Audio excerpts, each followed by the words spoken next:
თქვენგან მიდის ჩემო ძვირფასებო ერთი მძიმე ენერგია, დაძაბულობა, მუდმივი ფიქრი ან შიში, რომ რაღაცა არ გამოვა. თითქოს საკუთარ თავსაც კი ეუბნებით უკვე, რომ მალე დამთავრდეს, როდის დამთავრდება ეს ყველაფერი და პასუხი ასეთია, ცვლილება უკვე დაწყებულია.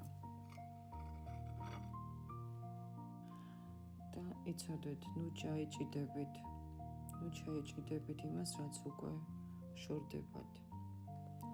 მოდის ის, რასაც დიდი ხანია ელოდებით. ასე რომ, ახლა თქვენი დროა. რაღაცა, რაც დღეს შეუძლებათ გეჩვენებათ, უკვე უახლოეს პერიოდში რეალურ შესაძლებლობად შეიძლება იქცეს. ფინანსების სიყვარული